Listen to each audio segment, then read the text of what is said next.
गई है।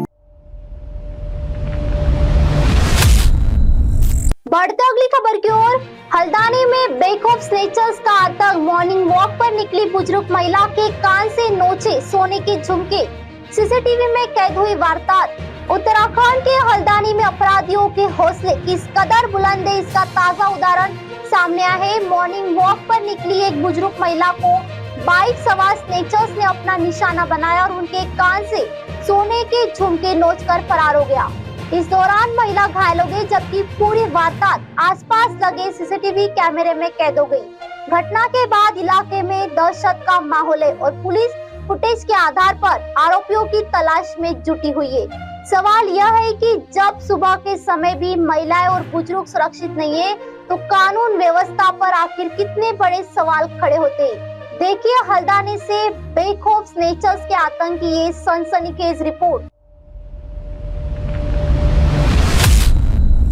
बढ़ते अगली खबर की ओर, संसद में प्रियंका गांधी और कल्याण बनर्जी के बीच नोकझोंक, टीएमसी छोड़ने को लेकर छिड़ी सियासी बहस। संसद परिसर में उस वक्त दिलचस्प सियासी नजारा देखने को मिला जब कांग्रेस सांसद प्रियंका गांधी और टीएमसी सांसद कल्याण बनर्जी के बीच तीखी लेकिन हल्की फुल्की नोकझोंक हो गई। बातचीत के दौरान प्रियंका गांधी ने ममता बनर्जी का जिक्र करते हुए कहा कि राजीव गांधी उन्हें काफी मानते थे।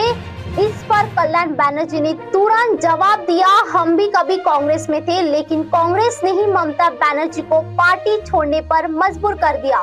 दोनों नेताओं के बीच यह बातचीत अब राजनीतिक गलियारों में चर्चा का विषय बन गई है। यह पूरा घटनाक्रम संसद परिसर में उस समय हुआ जब टीएमसी के बागी सांसदों के मुद्दे पर सियासी माहौल पहले से गर्म था।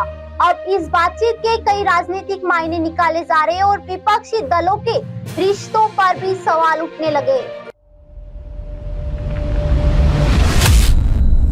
बढ़ते अगली खबर की ओर, 3 राज्यों में उपचुनाव की परीक्षा, बांकीपुर में बवाल, बूथ पर ईवीएम खराब, दतिया और मानसलपुर में भी वोटिंग जारी।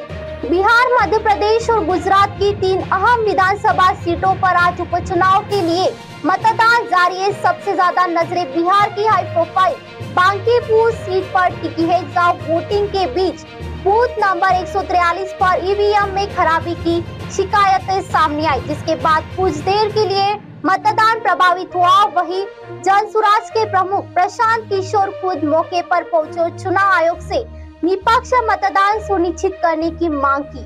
बांकीपुर में बीजेपी, जनसुराज और आरजेडी के बीच त्रिकोणीय मुकाबला बेहद दिलचस्प बना हुआ है।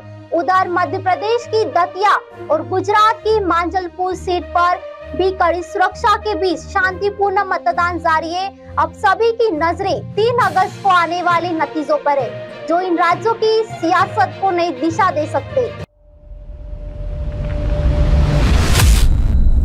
बढ़ते अगली खबर की ओर, 40 दिन में दक्षिण कोरिया के बाजार का बिगड़ा खेल, चिप कंपनियों के शेयर धड़ाम, निवेशकों में मचा कोहराम। दक्षिण कोरिया के शेयर बाजार में आई भारी गिरावट ने निवेशकों की चिंता बढ़ा दी है। महज 40 दिनों के अंदर बाजार में जबरदस्त उथल-पुथल देखने को मिली, जिससे निवेशकों के अरबों रुपए डूब गए। सबसे ज्यादा असर सेमीकंडक्टर और चिप कंपनियों के शेयरों पर पड़ा है, जिनमें सैमसंग और एसके हाइनिक्स जैसी बड़ी कंपनियां शामिल है।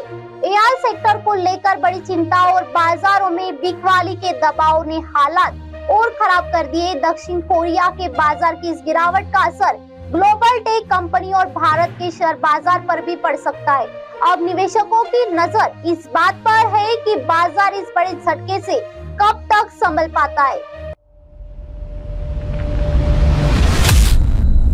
बढ़ते अगली खबर की ओर, पीएम मोदी की अध्यक्षता में सीसीएस की बड़ी बैठक, एनएसए, अजीत डोभाल समेत कई दिग्गज मंत्री मौजूद। राष्ट्रीय सुरक्षा पर मंथन, प्रधानमंत्री नरेंद्र मोदी की अध्यक्षता के कैबिनेट कमेटी ऑन सिक्योरिटी यानी सीसीएस की अहम बैठक जारी है। संसद भवन परिसर स्थित प्रधानमंत्री कार्यालय में हो रही इस बैठक में राष्ट्रीय सुरक्षा और रणनीतिक मुद्दों पर गहन चर्चा की जा रही है। बैठक में रक्षा मंत्री राजनाथ सिंह, गृह मंत्री अमित शाह, वित्त मंत्री निर्मला सीतारमण, विदेश मंत्री एस जयशंकर और राष्ट्रीय सुरक्षा सलाहकार अजीत डोभाल मौजूद है।